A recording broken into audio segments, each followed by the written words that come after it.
downtown New Orleans right now. There's one thing down this street that all the residents tell us we have to look at, and it has nothing to do. What's most amazing to me as you walk around the corner is how many people you see out on the streets right now. He said he hadn't had time to look because he had to deal with looters. And a massive, over 20-foot storm surge. With all of this debris in the street, there's a lot of masonry and a lot of lumber. But as Katrina departed from the storm, instead left behind an endless parade of debris and surprises.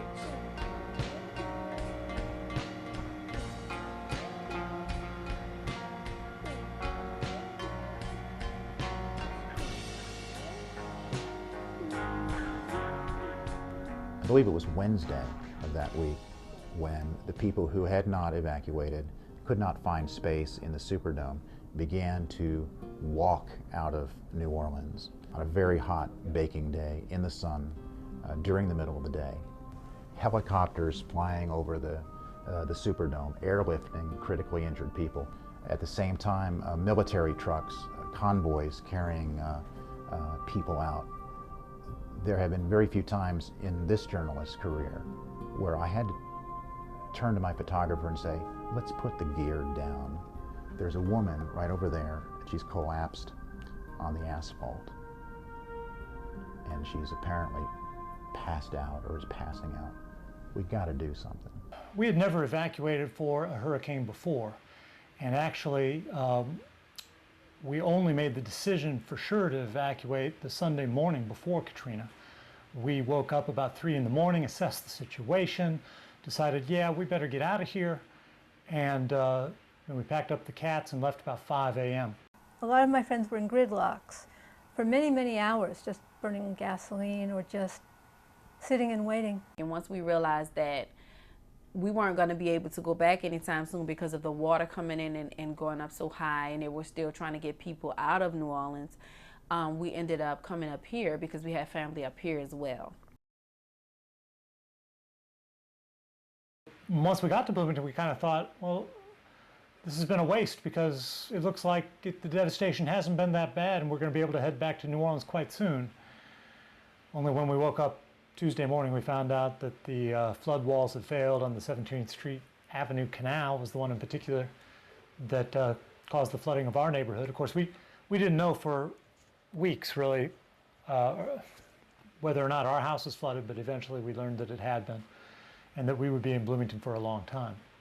Everyone down in our streets now are living in FEMA trailers, except us, because Lou was able to get a job here.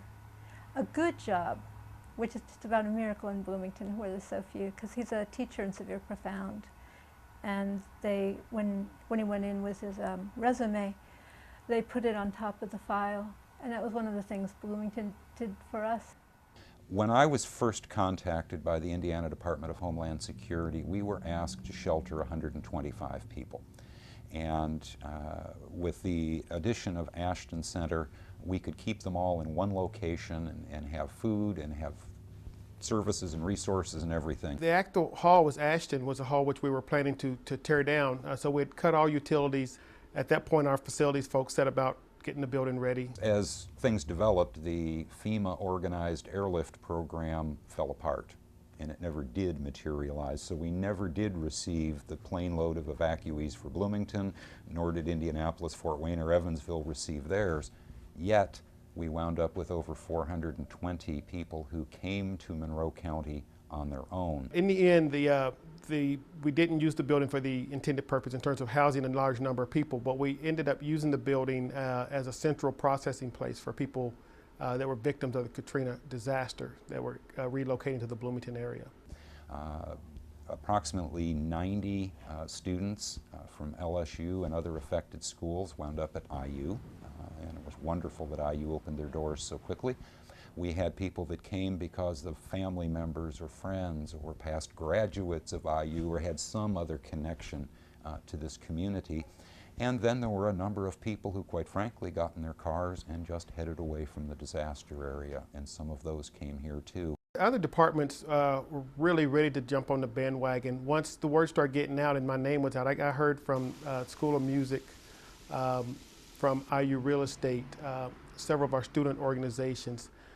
just a lot of the university community really came together and they did whatever they could. When I first got here, I was met by a nice lady named Ann Allen, who is a volunteer with the Jacobs School of Music. I was staying in a room at the Union, at the hotel in the Union, and she was concerned about me having a nice meal before I just went to my room. Some of the organizations that helped us since we've been here, it was the Red Cross, the United Way, and the volunteer network here in Bloomington. There were a lot of good people that helped us out. One of the most wonderful things we were able to offer people who wanted to help with Katrina and Wilma and Rita was the opportunity to take the intro to our disaster class online. We were working in the beginning with finding volunteers to take the Red Cross training so that local people could go to the disaster affected areas. That was our first level of initiative. And then we would train them on what the specific need was regarding Hurricane Katrina. And that mainly was sheltering people and feeding people and then doing the casework needed so we could ascertain their individual needs. The guinea pig project that we kind of formed, the idea was not that we didn't feel Red Cross can do what they do so well, but that we wanted to, the city wanted to supplement and extend what they did. And there was a folder of people who wanted to give donations and of people, I think maybe who needed things, but it was more the people wanting to give. It was more people wanting to volunteer, wanting to give. People who had space where they would allow people to live. And the community itself just came forward with volunteer hours, with cash contributions, with contributions of goods. There was a rally held at the courthouse square that took place within days of the actual event.